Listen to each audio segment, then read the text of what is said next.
Hi friends, అందరికీ నమస్కారం అండి. తెలంగాణ రాష్ట్ర వ్యాప్తంగా ఉన్నటువంటి ఆసరా చేయుత పెన్షన్ లబ్ధాలకు సంబంధించి ప్రభుత్వం నుంచి ఇప్పుడు ఇంపార్టెంట్ ఫ్లాష్ అప్డేట్ రావడం జరిగిందన్నమాట. చాలా మంది ఎదురు చూస్తున్నట్లుగానే తెలంగాణ రాష్ట్ర వ్యాప్తంగా కొత్త పెన్షన్లు అదేవిధంగా పాత పెన్షన్ల పెంపు అనేది ఎప్పటి నుంచి ఉంటుందని చెప్పేసి చాలా మంది అయితే అడుగుతున్నారు.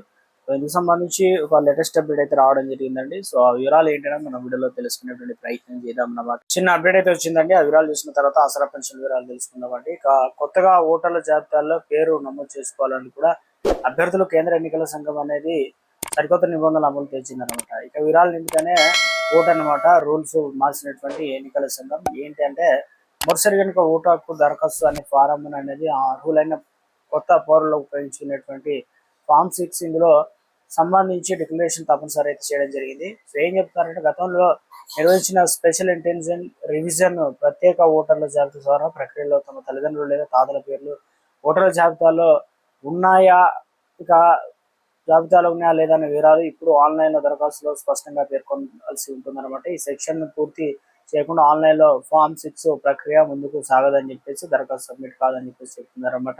ఎన్నికల సంఘం పోర్టల్లో కొత్త ఆప్షన్ కూడా ఎన్నికల సంఘానికి చెందినటువంటి అధికార ఈసీఐ నెట్ కావచ్చు పోర్టల్లో అయితే మనకు ఆన్లైన్లో ఫామ్ 6 జేకే మధ్య కొత్త డెక్లరేషన్ చేర్చారనమాట. ఈ రూల్స్ అనేది తప్పనిసరిగా రాయాల్సి కూడా ఉంటుందన్నమాట ఆప్షన్లు.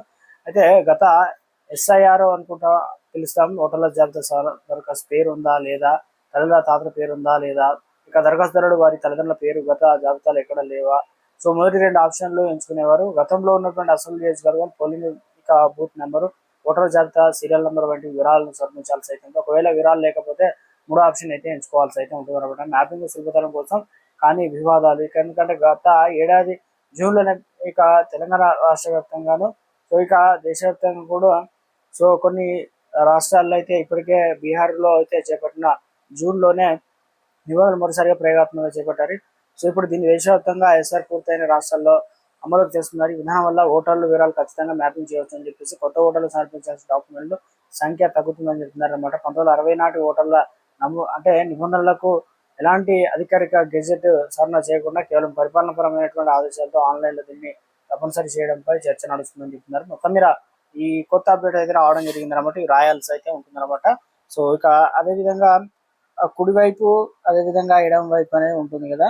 సో కుడివైపు అంటే కొత్తగా ఏదైతే 2002లో ఓట్లు లేని వారు కుడివైపు, ఎడమ వైపు వచ్చేసి 2002లో ఓట్లు ఉన్నవారు, 3వ బాక్స్ వచ్చేసి అందరూ అయితే నింపాల్సి అయితే ఉంటుంది అనమాట ఈ బాక్స్ సంబంధించి.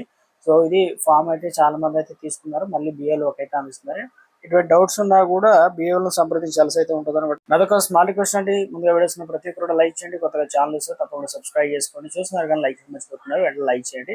సో తెలంగాణ రాష్ట్ర వ్యాప్తంగా ఆసరా పెన్షన్లకు సంబంధించి చూసుకున్నట్లయితే ప్రభుత్వం ఇటీవల కాలంలో పెన్షన్లకు సంబంధించినటువంటి పెంపు ఉంటుందని చెప్పి చాలా మంది అయితే చూసాం.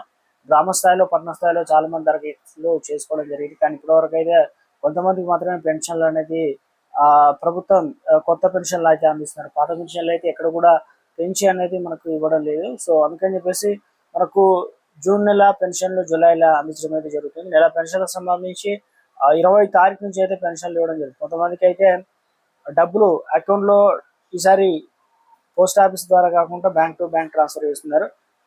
2 నెలల పెన్షన్లు అనేది రాలేదని చెప్తున్నారు అనమాట. అటువంటి వారికి 2 నెలల పెన్షన్లు కూడా ఒకేసారి అకౌంట్లో డబ్బులు అనేది జమ కావడం అయితే జరుగుతుంది అనమాట. సో అప్డేట్ అనేది ఇవ్వడం జరిగిందండి. సో అదేవిధంగా రాష్ట్ర వ్యాప్తంగా కూడా తెలంగాణ రాష్ట్ర వ్యాప్తంగా పెన్షన్లకు సంబంధించి ఇప్పటికే ప్రభుత్వం దాదాపుగా అనర్హులు 2 లక్షల మంది పెన్షన్లు అనర్హులు ఉన్నారు. వారందరినీ తీసేసి ఎందుకంటే జూన్ 2 తారీఖున ఇవ్వాల్సి అయితే ఉంటే కానీ లైవ్ అథెంటికేషన్ రాష్ట్ర వ్యాప్తంగా కొనసాగించాలని చెప్పేసి కొత్త నిబంధన తీసుకురావడం వల్ల సో అటువంటి ప్రాసెస్ మొత్తం కంప్లీట్ చేస్తున్నారు. ఇక కొత్తగా వచ్చేసి మొత్తం ఫిక్స్ చేశారనమాట. సో రానున్న రోజుల్లో తెలంగాణ రాష్ట్ర వ్యాప్తంగా మనకు 3 లక్షల కొత్త పెన్షన్లు అనేది ప్రభుత్వం మంజూరు చేయడానికి అన్ని ఏర్పాట్లు చేసినట్లు అప్డేట్స్ అయితే రావడం జరిగింది అనమాట. అయితే ఆసరా పెన్షన్ లబ్ధిదారులు కోరుతున్నారు తమకు పెన్షన్లు 1వ తారీఖున ఇవ్వాలని చెప్పేసి చాలా మంది అయితే కోరుతున్నారు. అదేవిధంగా పెన్షన్లు ఇస్తేనే బాగుంటుంది. ఎందుకంటే తెలంగాణ రాష్ట్ర వ్యాప్తంగా ప్రభుత్వం చెప్పింది కదా, సో ఆసరా పెన్షన్లు పెంపు అనేది, కానీ ఇప్పటివరకు అయితే పెంపు లేదు. అదేవిధంగా టైంకి ఇవ్వడం లేదని చెప్పేసి ఆసరా పెన్షన్లు కోరుతున్నారు. ఉన్న పెన్షన్లు అయితే పోతున్నాయని చెప్పేసి చాలా మంది అయితే అడుగుతున్నారు అంటున్నారు. సో ప్రభుత్వం వీటికి సంబంధించి కూడా ఆన్లైన్లో చెక్ చేసుకోవచ్చు అని చెప్పేసి ఉన్నతాధికారులకు సమాచారం కూడా అందిస్తారని చెప్తున్నారు. రాష్ట్ర వ్యాప్తంగా కూడా పెన్షన్లకు సంబంధించి ఈ నెల మనకు పెంచిన పెన్షన్లు ఇస్తారా లేదా కొత్త పెన్షన్లు ఇస్తారా అనేది మనకు 2-3 రోజుల్లో క్లారిటీ అయితే రాబోతుంది అనమాట.